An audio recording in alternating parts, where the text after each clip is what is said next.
politique gu Sénégal bi ni ma ko gisee ci jamono bi ñu nekk nii am na loo xamante ne gis naa ko daal du lu ma gënal ndaxte politique it mbirum njaboot la te njaboot war nga mun a tëddee njaaxanaay ni ñu koy waxee donc li ma gënaloon daal mooy politique gu Sénégal ñi nga xamante ne ñoo ŋànk nguur gi ñoo nekk ci donkaase bi ñu gën a yaatal nañu yaatal géew gi ni ko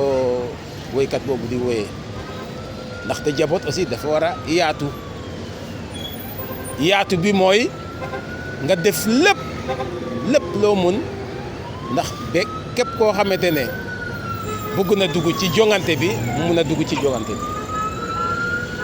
waaye lépp loo xamante ne day faagagal ay nit ñu am valeur ci dëkk bi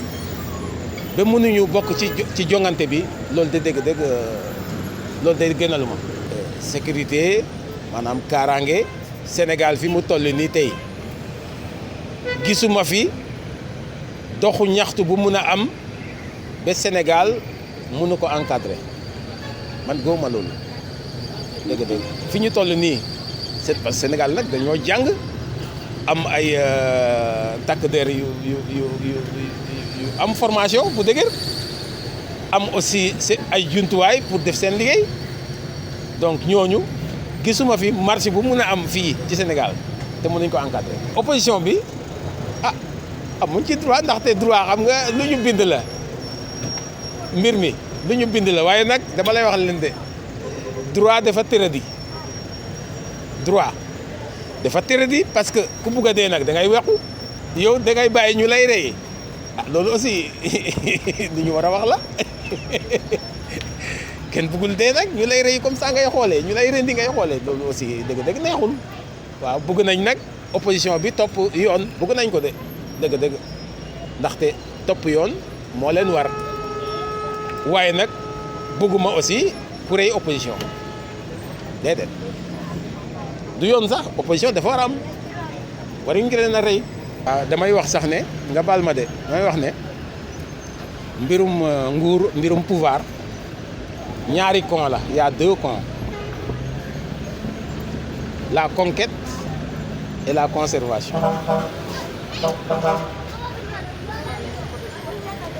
Quand tu veux conquérir le pouvoir pratiquement vous m'excusez du terme tu deviens con. Quand tu veux conserver le pouvoir aussi, tu deviens con. Parce que le pouvoir rend fou, mon frère. Le pouvoir rend fou. Da ngay gis koo xamante ne boobu amagul pouvoir muy wax lu nekk yore pouvoir nag di wax leneen loolu yëpp warta am. Bon nag institution yi aussi dañu war a dimbale ba nga xamante ne loolu waratul am ñu am fitu di wax yenn dëgg yi daal ndaxte yow tamit bu fekkente ne yow ku mel ni conseil constitutionnel nga gis loo xamante ne mun na tas dëkk mais loolu nga jóg ci rek mais na la jaral sax parce que yaakaar naa ñu nekk conseil constitutionnel yaakaar naa xale nekku fa de am déet mais foofu xale nekku fa ay mag rek a fa nekk waaw mag yooyu nag waaw dañuy def mbirum mag waxuma mbirum droit sax mais dañuy def mbirum mag mooy ñu defar wax xale yi ne la nag dëgg li mun a defar lii la mooy yaatal bi def ba nitu valeur yi nga xamante ne dañoo bëgg a bokk ñu bokk gis nga nitu valeur boo xamante ne nit ñi dañ ko teg ku am valeur boo ko xañee mu bokk ci jongante bi loolu day indi histoire waaw loolu baaxul. parce que damaa calculé en tant que leader am nga plein droit génni manifester wu wax lu la métti mais ñu koñe la ne la doo génni lu mel ni toll ni ajjuma nga war a dem julli ji ñu ne la yow waroo dem julli ji say doom war a dem jàngi école sa soxna war a doxee ay soxlam ñu ko fëgg sa kër yow waroo génni fenn loolu laa doon ñaxtu ma ne loolu moom teguñu ko fenn rafetlu wuñ ko ñun jeunes yi loolu moom rafetlu ko xam nga réew mi dafa am nu muy doxee noo xamante ne xëy na dafa arrangé wul nit ñi loolu moo waral marché bi rek mais bu fekkante ne daa am na muy doxee parce que lépp ngi dafa cher loolu laal mënoo koo jël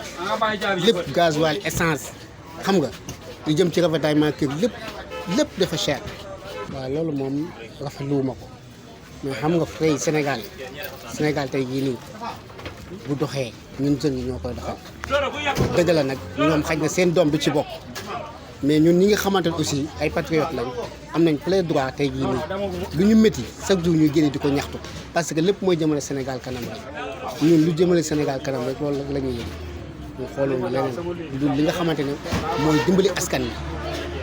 lu loolu rek la ñuy